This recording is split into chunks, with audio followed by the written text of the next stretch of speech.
Ever wish there was a way for nonprofits, to raise money without actually like asking for money? Like what if just by like educating your donors, Right. that was the fundraising? Yeah.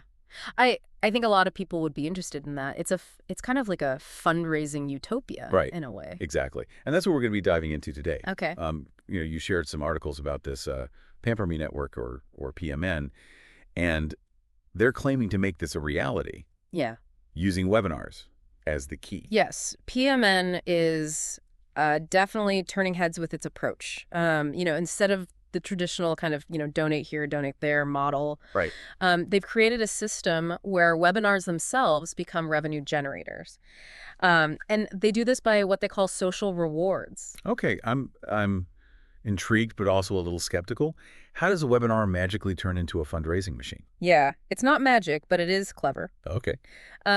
It leverages a couple of key elements. First, they've tapped into the growing trend of AI in the nonprofit sector.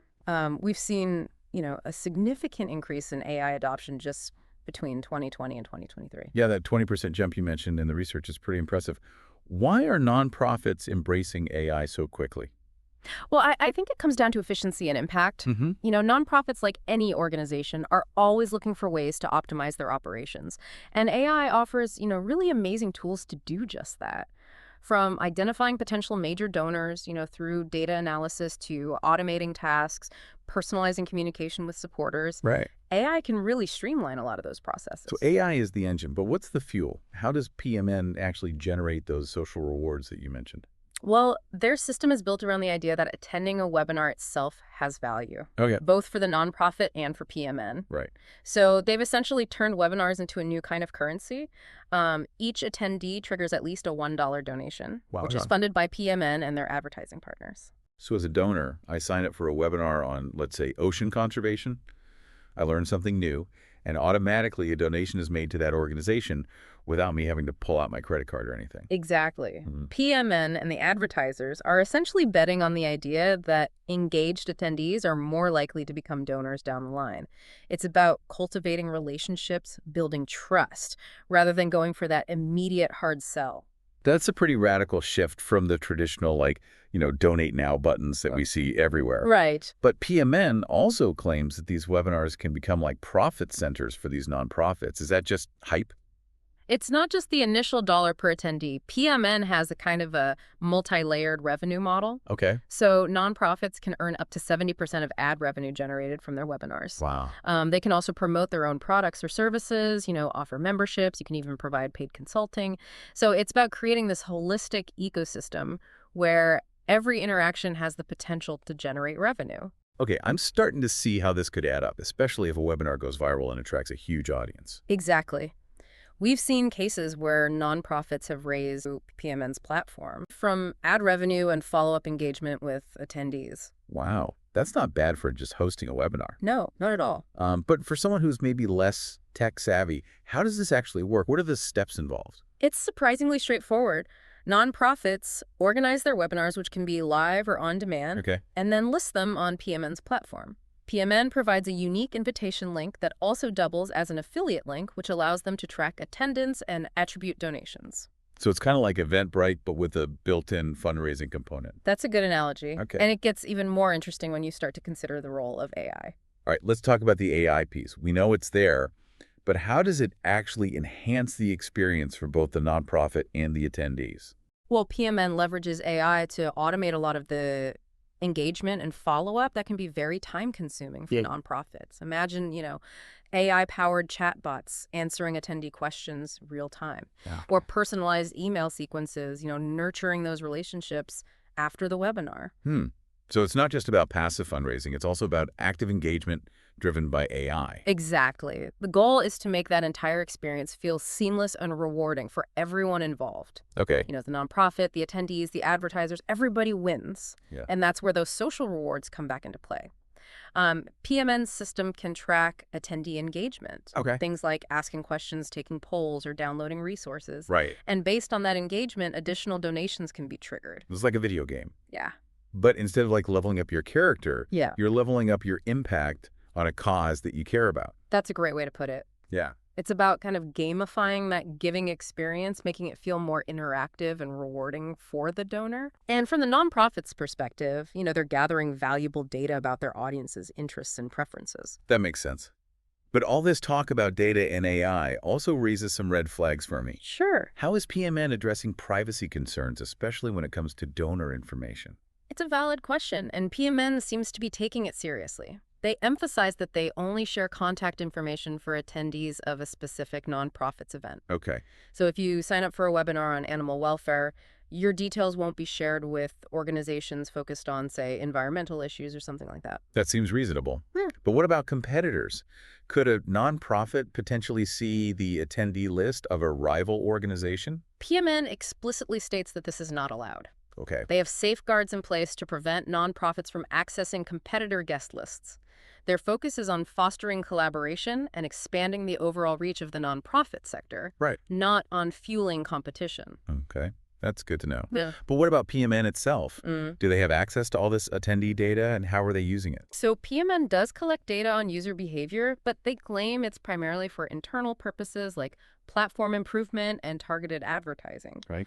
Users can opt out of receiving offers from advertisers, and PMN emphasizes that they don't sell donor information to third parties. That's reassuring. It Yeah. sounds like they're trying to strike a balance between leveraging data for a better experience and respecting user privacy. But I'm still a bit wary about those AI-powered sales agents we discussed earlier. Mhm. How much control do nonprofits have over those? From what we've gathered, PMN gives nonprofits quite a bit of control. Okay. They can customize the messaging, the timing, and the types of follow-ups those AI agents handle. So the idea isn't to replace human connection, but rather to automate those routine tasks and free up nonprofit staff to focus on more strategic initiatives. That makes sense. But it's still a lot to wrap your head around. While the potential benefits are clear, what about the challenges? Can PMN actually sustain this model in the long run? That's the million-dollar question. Their revenue model hinges on two main pillars: membership fees and revenue sharing. Nonprofits and event planners pay for membership packages to access certain features, including the ad revenue sharing program. So that covers their operational costs. But what about the donations themselves? Where does that money come from? That comes from the second part of their model. Revenue sharing PMN splits a portion of the advertising e-commerce membership and other revenue generated through the platform with the nonprofits. It sounds like they're creating a symbiotic ecosystem where everyone benefits: PMN, the advertisers, the nonprofits, and ultimately the causes themselves. But what are some of the potential roadblocks they might face? Well, one challenge is maintaining advertiser interest. Their model depends on attracting companies willing to spend money to reach this engaged audience. If they can't deliver a good return on investment for those advertisers, the whole system could crumble. And what about scalability? Can their platform handle a massive influx of users and events without running into technical issues? That's another key factor.